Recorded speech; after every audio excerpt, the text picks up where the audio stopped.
All right, welcome back to the show, everybody. Hope you all having a great day so far. So I'm gonna make this a short intro.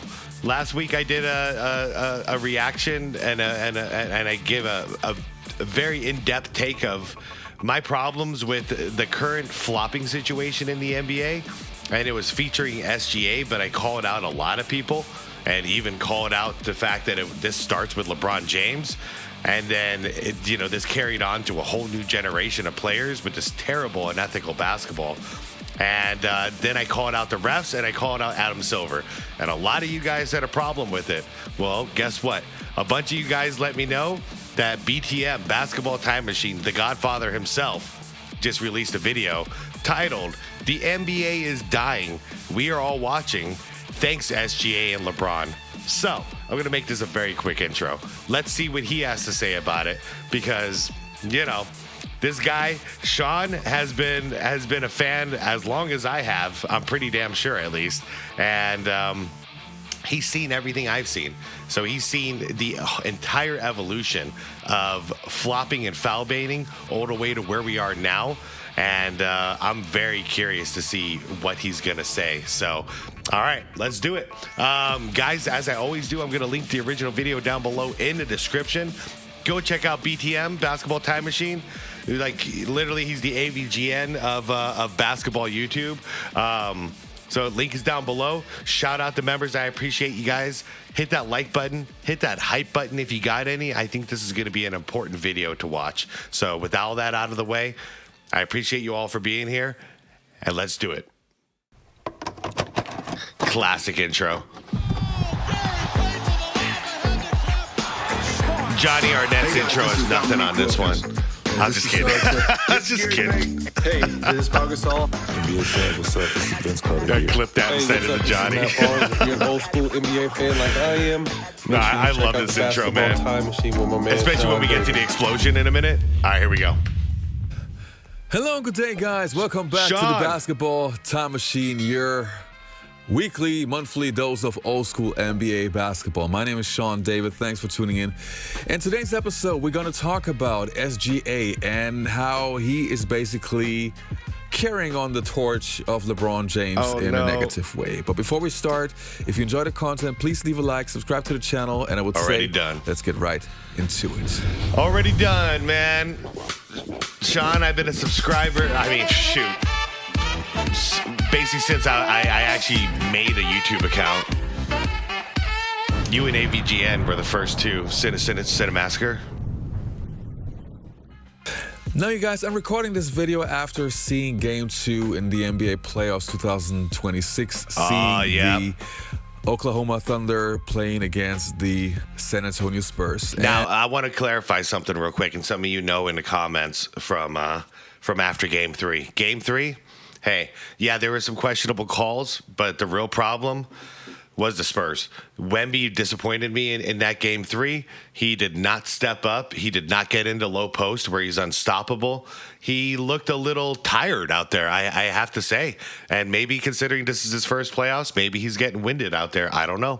I've seen it with Luka. I've seen it with Ant-Man. I might be seeing it with Wemby, but we'll see as time tells. Anyways, just wanted to preface that. Game 3, I wasn't making excuses. I was actually disappointed with how the Spurs played. They could have had it. And to me, as a basketball fan, it is so hard to watch this series because I feel that the entire Oklahoma Thunder team is basically destroying the game even more. Just at a point where you think, okay, the nowadays NBA game can't deteriorate anymore. You see the game, it has... Jeez.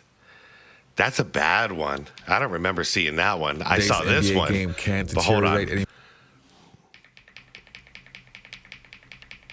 Dude, what is... Oh! Wow. That looked just like LeBron. Wow. The game has developed on certain teams and with certain players into a direction which was basically already in the making in the past 10, 15 years with the style that LeBron James was playing.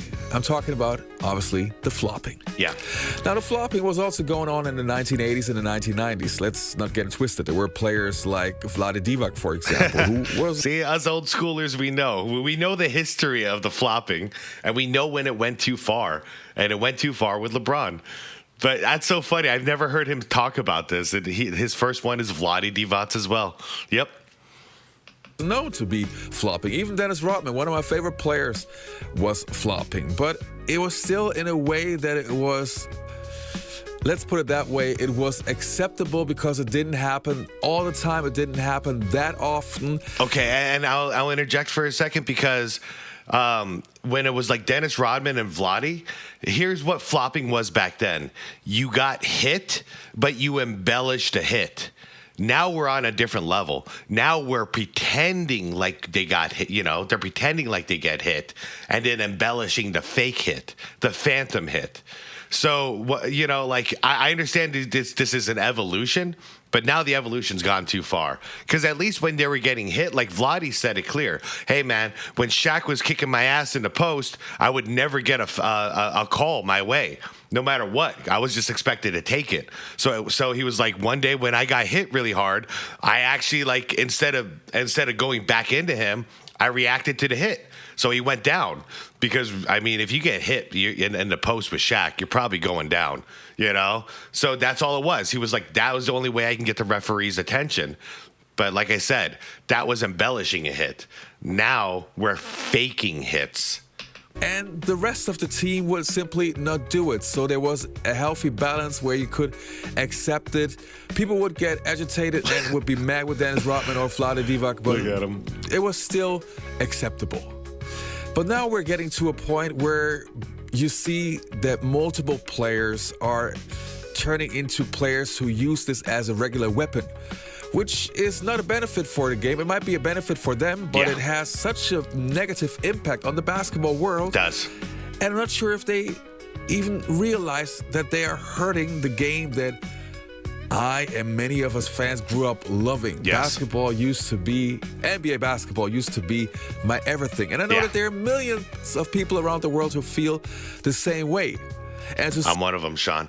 And it almost feels like we're trying to hold the flame of what basketball used to be. And to be honest, in the 90s and the early 2000s and the 80s, definitely, I felt like everyone was looking after the health of the game, the future of the game. They wanted to build it bigger for the next generation. So in order to do it, they needed to keep it safe and protect it and keep it real, keep it genuine. This new generation, I see everybody in here just trying to get their bags. And in order to get more money, they're doing this because this means that they're more successful. They get better stats. You get better stats, you get a better contract. I don't feel like this generation of NBA players cares whether or not the NBA is still here after they retire. If that makes sense. I hope that makes sense to you guys. That's really how I feel about it. The players who kick something that we love so dearly, it just hurts. Now, if you don't follow the current NBA and don't know what I'm talking about, I want to show you a clip of Game 2. All right, let's do it. Between the Spurs and the Thunder. I watched it live. Let's do it. He comes to get it back over Wemby. Oh, okay. I swear, it's so hard. I'm not gonna pause. I'm gonna try not to pause, you guys. It kills me every time he just falls on the ground like this. Okay. All right. Whew, I could do this. Spurs and the Thunder. Hands again. He comes to get it back over Terrible. Wemby. Took the bump. Hartenstein at a body on that's how you land. Yeah. You land on the top of your feet, not the bottom of your feet. Kornelus Alexander smoothly gets to the elbow. He leaned in. He leaned in with his feet. Game by Hartenstein. I have to do one because I don't even understand what this is right here. Hold on. Let me go back. Alexander smoothly gets to the elbow. Let me watch it again. Oh yeah, that's great. That's great. I love it. at both ends of the floor. Kornelus Alexander.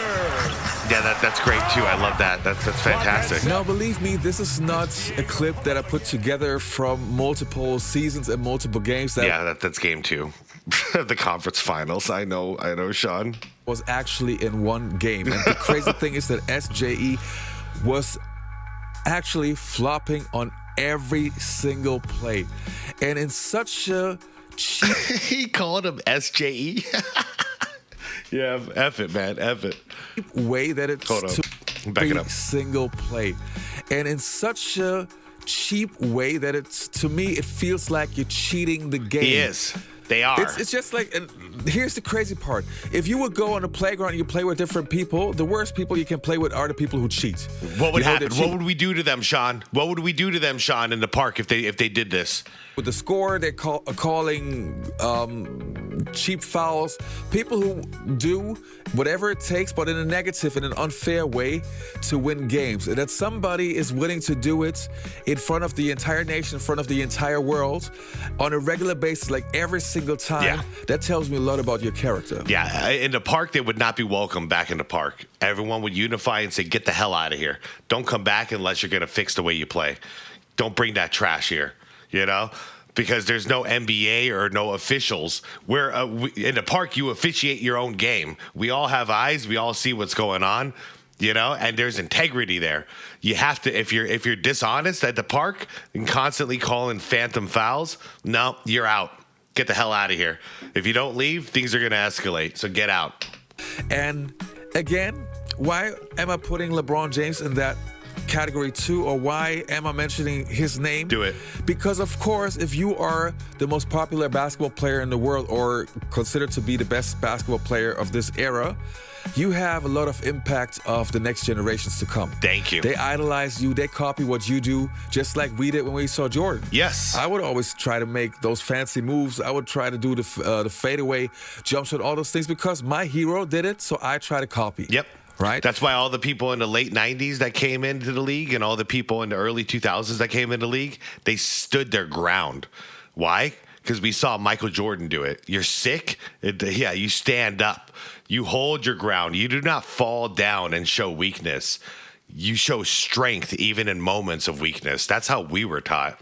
Now it's completely reversed. Same thing like Kobe Bryant did with Michael Jordan, and afterwards people try to copy Kobe. Yeah. It's just the natural things of how things work.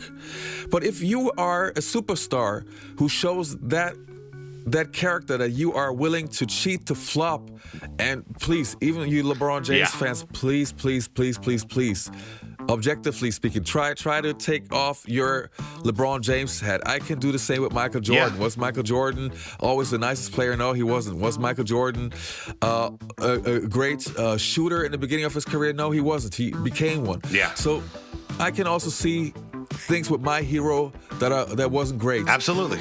But please tell me that LeBron James, that you see that he's flopping like crazy. And now you have... I mean, proof that I do it too, even though Jordan's obviously, Jordan's my guy. He's the whole reason I fell in love with basketball.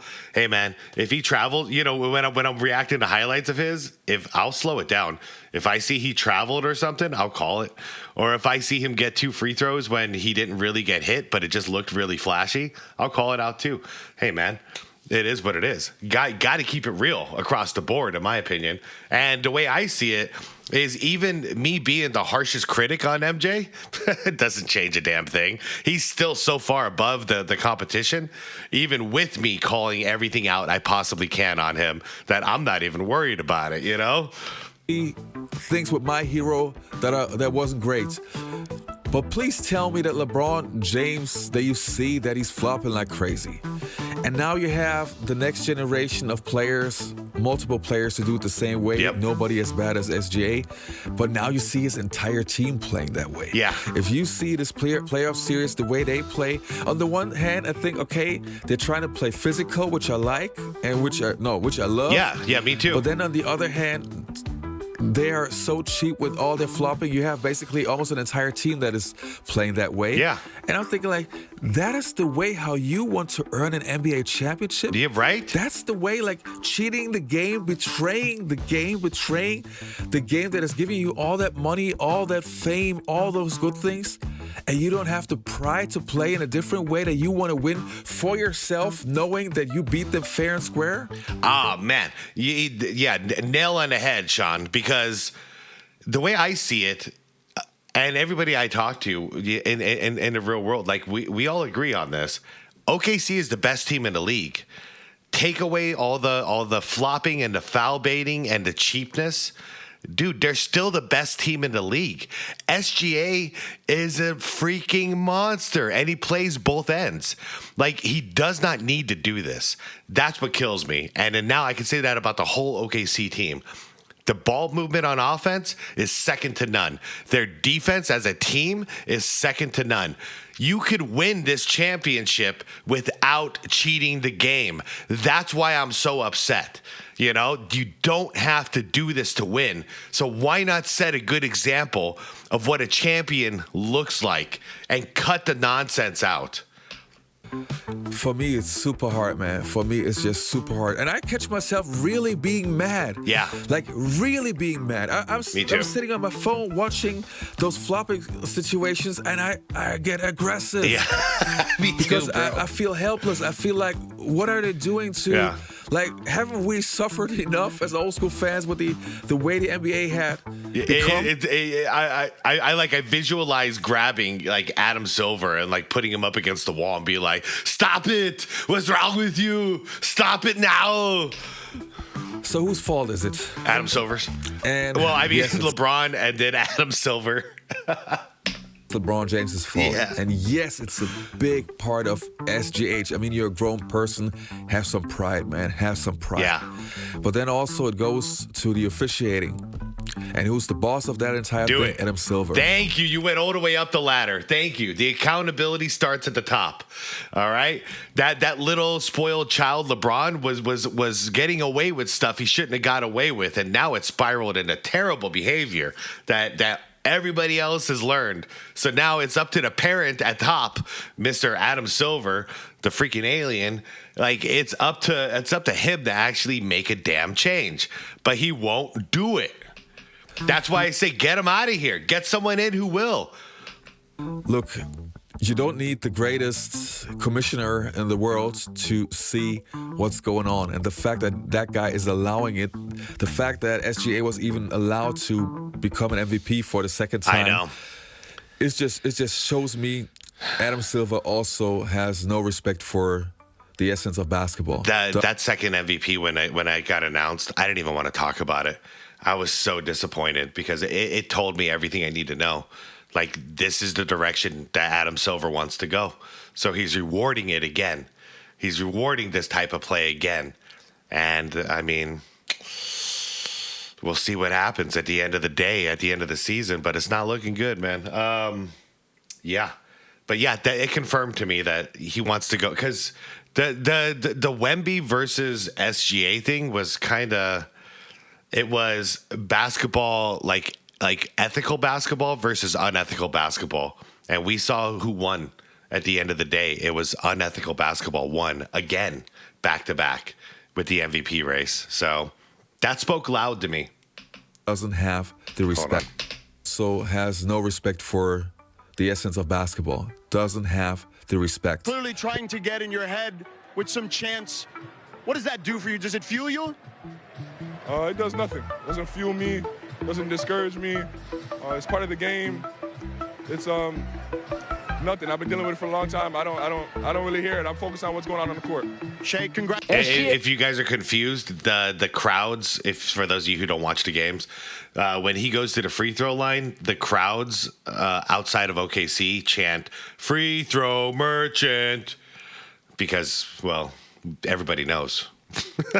We all know. SGA fell to the ground on 13 of 47 of his field goal attempts, 27.5%. Wow. So he is officially in Flop City, the mayor. Did you guys notice in Game 3, they were actually kind of the commentators during the game were debating it a little bit? Like, Reggie is like, he's basically wiping SGA's ass, like pretending like nothing is happening. But shout out to Jamal Crawford. He was trying to keep it as real as possible in there, calling out when he would push off, the stuff he would do with his offhand and everything. And they even like kind of had a compilation of SGA just hitting the ground for no reason. It was kind of interesting to see. Regulation 1. Now, it should be duly mentioned. He falls about 17.5% of the time. Harden falls 12% of the time. Brunson 9. So he is not the only person doing it, but it is annoying because he's doing it about double of Brunson. And Brunson, by the way, is the smaller player. Yeah, exactly. So that goes to everybody who's like, why are you picking on SGA? Hey, I'm picking on everybody who does it, okay? But he's the leader of it. Not only is he the guy doing it the most, but he's the back-to-back MVP, and he might be a back-to-back champion. You know what I mean? He is the face right now of the league, and he's the one doing it the most. So, of course, with great power comes great responsibility, and we see what he's doing with that responsibility. Annoying because he's doing it about double of Brunson, and Brunson, by the way, is the smaller player. Yeah. Not all great players are fun to watch. SGA falls into that class. I think he flops a bit much for me. I don't think it's a good watch. But I've also said through the years, not all dynasties in sports are fascinating. Of the defense, where he then automatically falls. Why does he need to play that way? And I know that it's rewarded. I know that sometimes... No, you answered the question right there. That's why he does it. Like I always say, this is coming from the top. The change has to come from the top. You said it right there. I know that he's being rewarded for it. Well, that's the end of it. You can stop your thought process. That's why he's doing it. That's why everybody does it. If they were not being rewarded for it and they were being penalized for it, they would stop. Once again, I'll go to the analogy one last time. If two people go and rob this store, right? Person one gets away with it, and in fact, they're like, here, thank you for robbing us. Here's $10 on top of that. Have a great day. Number two, he goes in, he gets arrested. He spends the night in jail, has to pay like $1,000 fine when he gets out. Which one of these two people do you think are more likely to rob another store? Okay? That's all I got to say. That's all I got to say. I get it's a championship mentality, and that's how they can win it all. It's not a championship mentality. mentality. Damn, that doesn't mean that I have to like it as a former player. Agreed. I don't like Agreed. it. I just wanted to use my time to tell y'all that's how I feel. Yeah. Is get the same respect that everybody else in this league gets and get refereed the same way that everybody else in this league gets reffed. And enough is enough of it. Yep. And what you saw tonight was disgusting. It was a disgusting display of disrespect towards our guys and what we're trying to do. Yep. So I get it. There's a lot of you who like SGA. I want to like SGA, and I would be one of his biggest fans if he cut this behavior out. But can you see all the people? It's not just me. Everybody is upset about this who's paying attention. Okay? I'm sure there's even a handful of OKC fans who are like, this is a little much, you know? It's not personal. It's just, man. Imagine if MJ was doing this back in the day. We would be saying the same thing. Like, man, he's so damn good. Why the hell is he doing this? He doesn't need to do this. You know, he could win the other way. He could win the right way. Man. What happens is when they win their second championship, or if they win their second championship back-to-back, he wins back-to-back MVPs. Yeah. Somebody's going to come on this network and say that he's top 10 or top 15, greatest of all time. It's going to happen. Yeah. Somebody's going to do it. It's not going to be me, but somebody's going to do it. I know how our network, I know how the world works. I want us to really give hard thought to those people in that conversation for top 10, top 15 greatest of all time. Yep. Do they exhibit mannerisms like this where they look for bailouts every single time? Great video. Great video by BTM. And to answer the question at the end there, me personally, I have 0 floppers in my top 10. No way. There's way too many great players throughout history that played legit that deserve that spot. So no, there are 0 floppers in my top 10, and that includes LeBron James. Sorry. So sorry to interrupt. But that's just how it is. That's my criteria, okay? If you're cheating the game and you're hurting the game, get out of my top 10. I can't say you're one of the greatest of all time. No, you're actually one of the worst for the game of all time. You know? We talk about greatness as like impact of the game. Well, what's your impact if you were hurting the game the whole time? just taking from the game. No, you can't be top 10 on my list. The great ones give to the game, and then the game gets healthier and builds in the future. You know what I mean? If you're just sucking the life out of the NBA, then yeah, get out of my list. Great video by BTM. Wow. I'm pretty sure me and Sean are probably around the same age, because wow, our perspectives are so one-to-one on this. And he goes back through the history and he knows where it all started, all the way to where it's ended up now, where the accountability lies. And it's just because we watched the whole thing, like we were watching from the 80s, and then the golden era in the 90s, and then it carried on after Jordan, and we were like, okay, things are going good. It's looking like the post Jordan NBA is going to be okay, because back then we all had that worry, like what's it going to be without MJ? And it was still great basketball. And then around 2010, wow, did we just slowly watch it just sink. And we're at this point now where I don't know how much lower we can go, but what I'm seeing more flopping and foul baiting than I ever have. So you guys tell me, is it getting better? I don't think it is. So we got to reverse course ASAP. And I thought maybe the MVP would be the first sign of reversing course, not rewarding this type of unethical play, but no. So I guess now I'm back. I don't really have much hope that it's going to change. As long as Adam Silver is in charge, that's how I'll put it. If we get a new commissioner in there, I have a lot of hope that commissioner might actually listen to the fans a little bit, listen to a lot of the people in the media calling it out, listen to the coaches calling it out, all of this stuff, listen to the legends of the game, that's what I would do if I was commish. Like day one, I'd be hitting up like Jordan, Bird, Magic, guys like Duncan and David Robinson and, Shaq and Barkley. And then I'd hit up some coaches, current coaches, past coaches. I'd get them all on the phone, and I would talk to them about it and see how they feel about how the game is being officiated now.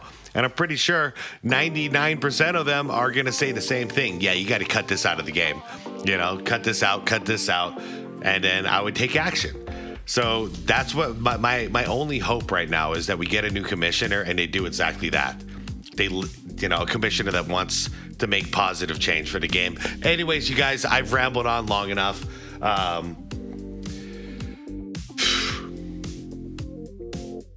I'm really holding out some hope for the future of the NBA, you guys. I really am. And with that all being said, go check out BTM's channel. Link is down below in the description. I appreciate you all watching. Get in the comments, speak your mind as well. And yeah, even if you disagree with me, call it out in the comments. It's okay. It's okay to disagree on stuff. But I am genuinely curious, when you do disagree with me, what are your reasons? Like, what are your reasons for supporting this type of basketball? And I don't want to just hear, like, I like SGA. Okay, I get it. He's a good basketball player. He's very good. But what is your explanation for basically supporting all the foul baiting and the flopping? Like, I want to know that. Because even if you like SGA, I want to hear in the comments, would you like SGA more if he cut out the foul baiting and the flopping? Or do you like SGA because he's doing those things? This is the stuff I really want to understand about his fans. So, guys, thank you so much for watching. And be water, my friends.